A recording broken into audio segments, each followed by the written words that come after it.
मित्रों, आज की खबरें अलग अलग जगहों से है, यहां पर विषय भी अलग अलग है, लेकिन इन सबके बीच एक साझा सवाल खड़ा होता है। सवाल यह है कि क्या हमारी व्यवस्था संवेदनशीलता से दूर और सुविधा एवं गणना के करीब चलती जा रही है। रायपुर से लेकर दिल्ली और महाराष्ट्र तक आज की जो खबरें घूम रही हैं वह सत्ता, प्रशासन, लोकतंत्र के बदलते हुए रिश्ते को उजागर करती है। 30 जनवरी महात्मा गांधी की पुण्यतिथि थी। पूरे देश में शुष्क दिवस के रूप में मनाया जाता है यह दिन। संयम और नैतिक अनुशासन का प्रतीक है यह दिन।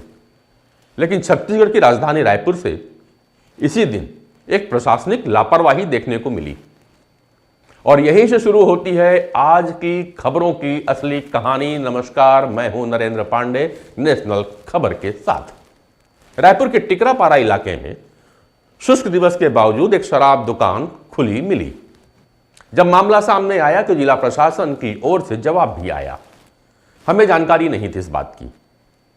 यह केवल एक दुकान की बात नहीं है मित्रों, यह उस संस्थागत चेतना पर सवाल है जो आदेश तो जारी करती है लेकिन उनके पालन की जिम्मेदारी से बचती हुई नजर आती है।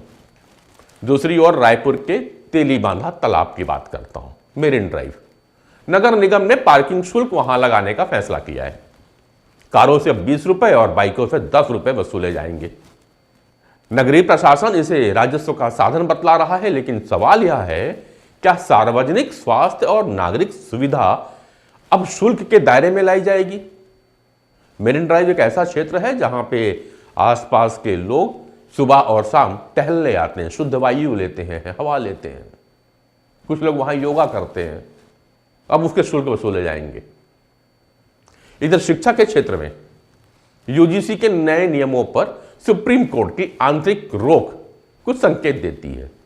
संकेत यह है कि नीति निर्माण में संवाद की क्या कमी रहती है। सुप्रीम कोर्ट की अंतरिम रोक सिर्फ कानूनी आदेश नहीं, यह एक चेतावनी भी है। यह संकेत है कि नीति बनाते समय कम्युनिकेशन शायद कहीं गायब हो जाता है।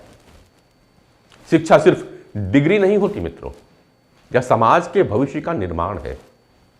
और जब भविष्य बिना कम्युनिकेशन के गढ़ा जाए, बिना संवाद के गढ़ा जाए तो टकराव तो होगा ही।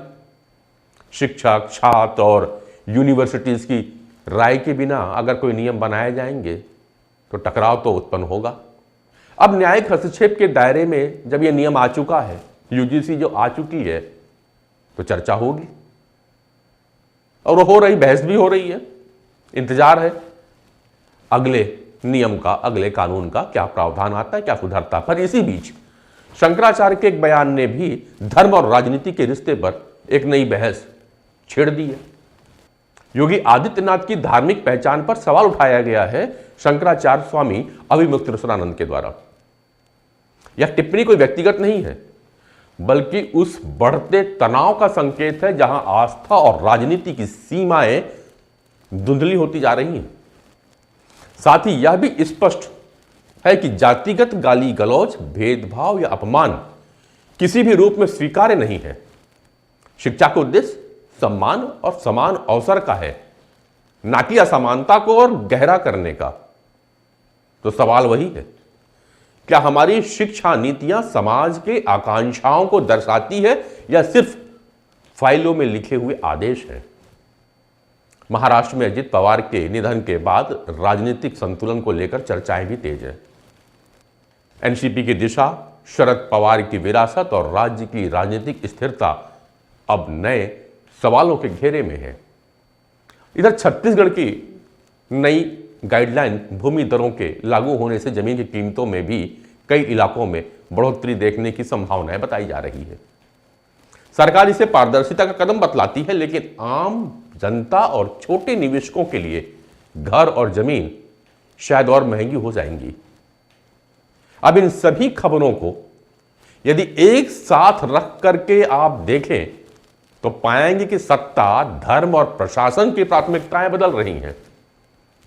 संवेदनशीलता पीछे छूट रही है, गणना आगे जा रही है। यह सच है कि मौन श्रद्धांजलि के लिए हुआ करता है, लेकिन जवाबदेही के लिए सवाल पूछना जरूरी है। मैंने सवाल आपके समक्ष रख दिया है, जवाब देना सत्ता, संस्थाओं और समाज की जिम्मेदारी है। आप भी विचार करिएगा। नमस्कार।